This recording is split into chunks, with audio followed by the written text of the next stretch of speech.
السلام عليكم ورحمة الله وبركاته. طلاب الصف الثاني الإعدادي، معاكم مستر محمد. إن شاء الله هنشتغل مع بعض النهاردة درس جديد في التاريخ. ثالث درس معايا في الوحدة الرابعة اللي هو درس الخليفة العثمان بن عفان. طبعا ده ثالث خليفة بيتولى الحكم عندي بعد أبو بكر وعمر. مسك الخلافة زي ما هو مكتوب قدام حضرتك من 23 هجرية ل 35 هجرية. نبدأ مع بعض نتعرف على عثمان بن عفان ونبدأ نعرف اسمه، إسلامه، مولده. عثمان بن عفان اسمه بالكامل عثمان بن عفان ابن العاص القرشي الأموي.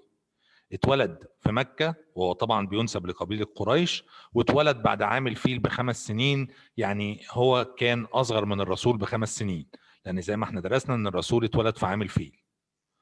عثمان بن عفان لما باجي اتعرف على حياته بلاقي مقتطفات كده عن حياته، ان هو لم يتردد ابي بكر في عرض الاسلام عليه، فكان من اوائل المسلمين بعد ما عرض ابو بكر الاسلام عليه. كمان كان من المقربين جدا للرسول لحسن خلقه وكرمه، وكان بيتميز ان هو عنده كرم زيادة قوي، وكان بيحب الحق، وكان بيتميز بحياء، عنده حياء يعني بيتكسف. من اهم النقط اللي بنعرفها عن حياة عثمان بن عفان ان هو كان بيبذل ماله في نصرة الاسلام والمسلمين، كان من اغنى اغنياء المسلمين، ولما دخل في الاسلام كان بيبذل المال بتاعه لنصرة الاسلام والمسلمين. ومن اشد المواقف بتاعته ان في غزوة تبوك اللي كانت ضد الروم 9 هجريا اللي احنا درسناها مع بعض، انفق عدد كبير من امواله لتجهيز جيش المسلمين في غزوة تبوك اللي هي كانت ضد الروم. وكمان في عهد ابي بكر الصديق حصل عندي قحط الشديد في المدينة المنورة، وهو وقف مع المسلمين في القحط ده، قحط يعني مجاعة، وتبرع بفلوسه وقافلته عشان يطعم المسلمين. كمان من الحاجات اللي بعرفها عنه انه شارك في كل الغزوات بتاعة الرسول عليه الصلاة والسلام باستثناء غزوة واحدة بس لم يشارك فيها. فبيجي يسألني ايه الغزوة اللي ما شاركش فيها، بقول له غزوة بدر. وسبب عدم مشاركته في غزوة بدر هو مرض زوجته، فأمر الرسول ان هو يقعد جنبها. ودي طبعا من المواقف اللي بتدل قد ايه المرأة كانت مهمة في الإسلام، لدرجة ان الرسول فضل جلوس عثمان بن عفان جنب زوجته وعدم الجهاد في سبيل الله. النقطة الأخيرة إنه أطلق عليه لقب ذو النورين، وده لأنه تزوج بنتين من بنات الرسول. تزوج رقية بنت الرسول، وإما توفت تزوج أختها أم كلثوم، وبالتالي أطلق عليه المسلمين ذو النورين. نقول تاني بسرعة كده، يبقى أهم النقط اللي بعرفها عن عثمان بن عفان إنه من أوائل الناس اللي أسلمت وأسلم على إيد أبو بكر الصديق، كان بيتميز بالكرم وحب الحق والحياء، وكان كمان الرسول بيحبه جدا ومقربه منه. وأقرب دليل على حب الرسول ليه إنه زوجه بنتين من بناته اللي هي السيدة رقية ثم السيدة أم كلثوم.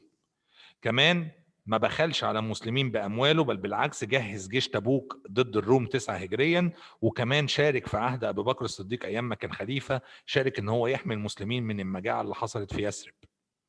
وآخر نقطة بعرفها عنه إن شارك في كل الغزوات باستثناء غزوة واحدة اللي هي غزوة بدر. ولو جه سألني بما تفسر ليه ما شاركش في غزوة بدر، بقول له بسبب مرض زوجته، فأمر الرسول إنه يجلس بجوارها. تعال نبدأ نشوف بقى إزاي عثمان بن عفان اقدر اثبت ان كان عثمان بيعمل تجاره مع الله. من اهم المواقف اللي بتثبت تجارته مع الله النقطه اللي احنا لسه قايلينها، القحط والمجاعه اللي حصلت في عهد ابي بكر الصديق. بيقول لي في اثناء القحط ده جم التجار بتوع المدينه عايزين يشتروا القافله التجاريه بتاعته اللي كانت محمله بالاكل وداخله يثرب، فقالوا له هنديلك على كل دينار دفعته دينارين. فعثمان رفض، فقالوا له طب خلاص هنديك على ال10 دنانير 5، فعثمان برضو رفض. فبالتالي قال لهم عثمان بن عفان فقد أزادني فقد أزادني. فقالوا له مين اللي زادك واحنا أغنى تجار في المدينة، احنا أكتر ناس معانا فلوس نقدر نشتري منك، مين اللي زادك؟ فرد عليهم قال لهم أنا وهبتها لله عز وجل، لأن احنا عارفين إن الحسنة ب10 أمثالها. وبالتالي طرق عثمان بن عفان القافلة التجارية اللي كانت محملة بالأكل وجايبها من الشام، طرقها لفقراء المسلمين في يثرب، وبالتالي حمى المدينة من القحط والمجاعة اللي كانت هتحصل فيها. دي من المواقف اللي بتثبت تجارة عثمان بن عفان مع الله، وكرم عثمان بن عفان وجهاده بماله في سبيل الدين الإسلامي. طيب عثمان بن عفان اما باجي اتكلم عنه وابدا اشوف بقى خلافته نظامها هيبقى عامل ايه، هنبدا نشوف مع بعض وهنتكلم على اختياره خليفة تم ازاي. بيقول لي عمر بن الخطاب زي ما احنا درسنا اما اتقتل او اتضرب بالخنجر على يد ابي لؤلؤه المجوسي، قلت لكم ان هو مات بالسم بتاع الخنجر، يعني ما ماتش بقوه الضربه نفسها، فقعد 3 ايام كاملين لغايه ما مات. في خلال ال3 ايام دول عمر بن الخطاب اشار على الصحابه 6 من الاسماء ان هم يختاروا منهم واحد ينوب من بعده، وقال لهم خلي ابني عبد الله يبقى معاكم في الرأي والمشورة، ولكن ليس له في الأمر شيء، يعني ما حدش يختار ابني عبد الله انه يمسك الخلافة. وهنا سؤال، ليه ما عينش ابنه او ليه رفض ان ابنه يبقى ليه في الخلافة والناس تختاره من الناس اللي هيختاروهم؟ قال لي عشان ما يبقاش الحكم الإسلامي حكم بالوراثة، وبالتالي ابنه عبد الله كان في رأي المشورة بس، ولكن ليس له الحق ان هو يترشح زي ما احنا بنقول كده. طب مين ال6 اشخاص اللي عرضهم عمر بن الخطاب عشان الصحابه يختاروا من بينهم؟ قال لي عرض عليهم علي بن ابي طالب، عرض عليهم طلحه بن عبيد الله، عرض عليهم عثمان بن عفان، عرض عليهم كمان عبد الرحمن بن عوف، ثم عرض عليهم الزبير بن العوام، واخيرا عرض عليهم سعد بن ابي وقاص. كلهم من المبشرين بالجنه، احنا عندنا 10 شخصيات مبشرين بالجنه، منهم ال6 دول زائد عمر وزائد ابي بكر. تمام، يبقى كده 8 وفي 2 كمان من. طيب موقف ال6 اشخاص اللي تم ترشحهم دول، يا ترى كانوا موقفهم ايه؟ حد فيهم كان طمعان في الحكم؟ قال لي لا، بدأ يتنازل كل واحد فيهم للخلافة عن التاني، لأن الناس دي كانت مترفعة عن المناصب ديت، عن منصب الخلافة، مش في دماغهم ان حد فيهم يتولى الخلافة، لغاية ما استقر الأمر على عثمان بن عفان، هو الوحيد اللي فضل وتم مبايعته. راحوا بايعوا عثمان في المسجد اللي هي البيعة العامة زي ما احنا درسنا، وبكده بيتولى عثمان بن عفان الخلافة. طلع فوق المنبر في المسجد ودعا الناس الى الزهد في الحياه، وبدا بنفسه. بدا بنفسه ازاي؟ انه كان بيقلل جدا في الصرف وفي الفلوس اللي هو بيصرفها، فكان بياكل الخل والزيت فقط. تمام، وبدات الناس تمشي على النهج بتاع عثمان بن عفان، لان ما ينفعش هو يدعو الناس للزهد ويدعو الناس لعدم البذخ في الصرف وهو يكون عايش في بذخ او بيصرف بصرف زياده. وبالتالي كان طعامه الاكل بتاعه اللي بياكله الخل والزيت، وبدات الناس تحس في عهده بالامن والاستقرار في عهد عثمان بن عفان. طيب تعالى نبدا نشوف اهم اعمال عثمان بن عفان. هنلاقي ان عثمان بن عفان اللي تولى الخلافه من 23 ل 35 هجريا قعد عندي 12 سنه، ودي كانت اطول فتره زمنيه في الخلفاء الراشدين. يجي بعديه عمر اللي احنا قلنا مسك 10 سنين.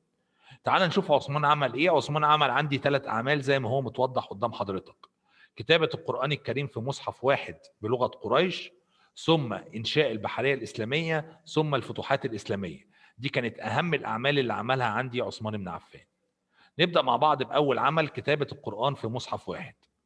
درسنا في عهد ابو بكر الصديق ان تم تجميع القران الكريم، وتم تجميع الصحف بتاعته بعد حروب المرتدين، خشيه ان القران يضيع وان الصحابه اللي حافظينه كلهم يموتوا. في عهد عثمان بن عفان بيقرر يجمع القران الكريم في مصحف واحد. تعال نعرف ايه السبب. بما تفسر كتابه القران في عهد عثمان في مصحف واحد؟ قال لي لان بمنتهى البساطه في عهد عثمان بن عفان الدوله الاسلاميه مساحتها زادت، ودخل عدد كبير من الناس اللي هم اصلا مش عرب. يعني واحد من الروم اسلم، واحد من الفرس اسلم، الناس دي اساسا لغتهم الاساسيه مش العربي. فبالتالي الناس دي ما جت تقرا القران بقت تقراه بطريقه غلط اللي احنا بنسميه عربي مكسر. وهنا خاف عثمان بن عفان ان نطق القرآن يبقى غلط فالناس تفهم معانيه بعد كده غلط، فكلف زيد بن ثابت اللي هو من كتاب الوحي اللي كان لسه عايش من ايام ابو بكر الصديق. تم تكليف زيد بن ثابت انه يجمع له القرآن الكريم في مصحف واحد بالترتيب بتاعه. وفعلا تم جمع القرآن الكريم وطبعه في مصحف واحد، وبدأ يتوزع على كل المدن اللي تم فتحها عشان كل المسلمين يقروا القرآن بنفس الطريقة بنفس الأسلوب بالتشكيل بتاعه بالطريقة النحوية بتاعته، وبالتالي توحد قراءة القرآن الكريم. يبقى اما حاجه اسالك ليه تم جمع القران الكريم في مصحف واحد، بقول له بسبب زياده مساحه الدوله الاسلاميه ودخول عدد كبير من غير العرب في الاسلام، فبداوا يختلفوا في قراءه القران الكريم. هنا عثمان بن عفان خاف من النقطه دي، فكلف زيد بن ثابت ان هو يجمع له القران في مصحف واحد، وتم توزيعه على كل الولايات اللي تم فتحها. ده بالنسبه لي في العمل الاول اللي هو جمع القران في مصحف واحد. كمان من الحاجات اللي عملها عثمان بن عفان، عندي عثمان بن عفان اهتم بالبحرية الإسلامية. هنا عثمان بن عفان كون عندي أول أسطول بحري. في عهد عثمان بن عفان بيتكون أول أسطول بحري، وكلمة أسطول يعني سفن بتحارب في البحر، وده كان بتكليف لمعاوية بن أبي سفيان اللي هو في الوقت ده كان والي الشام، وطلب كمان من والي مصر في الوقت ده اللي كان اسمه عبد الله بن أبي صرح إنه يتعاون مع والي الشام ويعملوا مع بعض أول أسطول. طب إيه الغرض من الأسطول ده؟ قال لي لصد هجمات الروم على سواحل مصر والشام. كان الروم بيعتادوا كتير جدا على سواحل بلاد الشام وسواحل مصر، فقرر ان هو لازم يبقى عنده سفن عشان يقدر يقف قدامهم ويصدهم. وبالتالي نجح معاويه بن ابي سفيان هو ووالي مصر عبد الله بن ابي صرح انه يكونوا اسطول. وكانت اول معركه حقيقيه واول اختبار حقيقي للاسطول اللي تم تكوينه المعركه اللي قدام حضرتك دي، اسمها معركه ذات الصواري سنه 34 هجريه. المعركه دي كانت بين اسطول الروم اللي بيتكون من 500 سفينه ضد المسلمين، وكان قائد المسلمين في المعركه دي معاويه بن ابي سفيان، وكان بيساعده حاكم مصر زي ما قلنا عبد الله بن ابي صالح. وانتهت المعركه ديت على الرغم ان عدد السفن بتاعه الروم كان اكبر بكتير جدا جدا من سفن المسلمين، الا ان المعركه انتهت في الاخر بانتصار المسلمين وهزيمه ساحقه للروم وتدمير معظم السفن بتاعتهم، واتقتل منهم عدد كبير طبعا. عشان كده المعركة دي بيسموها ذات الصواري. وكلمة الساري عندنا يا جماعة يعني الشراع، باللغة العربية ساري يعني الشراع بتاع السفينة. فكانت المعركة دي عشان فيها سفن كتير، فبالتالي فيها شراعات كتير أو أشرعة كتير للسفن، فعشان كده سموها معركة ذات الصواري. يبقى تاني نقول تاني بسرعة كده، يبقى مين اللي هيعمل عندي أول أسطول؟ اللي هيعمله معاوية اللي هو والي الشام مع عبد الله بن أبي صرح والي مصر. طب بما تفسر ليه تم إنشاء الأسطول ده؟ لصد هجمات الروم على مصر والشام. طب ايه المعركه اللي الاسطول البحري دخلها؟ دي المعركه الوحيده البحريه اللي عندي في المنهج، معركه ذات الصواري 34 هجريه في عهد الخليفه عثمان بن عفان، والقائد فيها معاويه ومعاه عبد الله بن ابي صرح. طب ايه نتائج المعركه؟ ما النتائج المترتبه على معركه ذات الصواري؟ هزيمه الروم وقتل الالاف منهم وانتصار المسلمين. طب المعركه دي ليه سميتها بالاسم ده؟ لكثره عدد السفن اللي كانت موجوده في المعركه. دي اهم الاسئله اللي بتيجي في الجزء ده كله. نخش بعد كده على العمل الثالث، وهي استمرار الفتوحات الإسلامية. استكمل عثمان بن عفان الفتوحات الإسلامية اللي كانت بدأت أيام أبو بكر وكمان أيام عمر.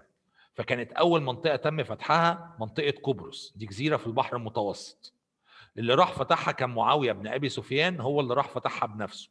طب ليه فتحها؟ قال لي فتحها عشان يحمي سواحل مصر والشام من هجمات أهل قبرص اللي كانوا تابعين للروم. فعشان يحمي مصر والشام من هجمات أهل قبرص اللي هو الجيش الروماني في الوقت ده اللي كان بيحكم منطقة قبرص، راح فتحها ودخل فيها الإسلام. الكلام ده 28 هجرية. قبليها ب3 سنين راح عثمان بن عفان كلف برضه معاوية بن أبي سفيان إن هو يفتح حتة في شمال العراق اسمها أرمينيا. معاويه ما راحش بنفسه، معاويه بعت قائد من القوات بتاعته اسمه حبيب بن مسيلمه. حبيب بن مسيلمه راح وقدر يفتح ارمينيا سنه 25 هجريه. ثم سنه 28 هجريا في الوقت اللي تم فتح فيه قبرص، كان عبد الله بن ابي صرح اللي هو والي مصر في الوقت ده كان بيفتح منطقه تونس اللي كانت بيطلق عليها زمان اسم افريقيا. ثم بعديها ب3 سنين وتحديدا 21 هجريا تم فتح بلاد النوبه اللي هي الجزء الجنوبي من مصر اللي هي دلوقتي على حدود السودان. يبقى بالتالي اما حاجه اشوف كده اهم المناطق اللي تم ضمها للدوله الاسلاميه في عهد عثمان، هلاقيها 4 مناطق: قبرص وارمينيا هي الخريطه قدامك اهي، قبرص وارمينيا وبلاد النوبه، تمام كده، وعندي افريقيا اللي هي تونس. وبقت هي دي حدود الدوله الاسلاميه في عهد عثمان بن عفان.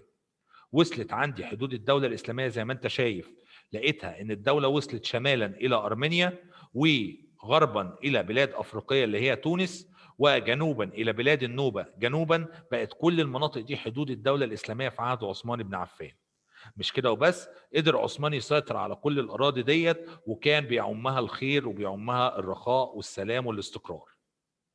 كده يبقى انا عندي ده كان العمل الثالث اللي تم عندي في في عهد عثمان بن عفان.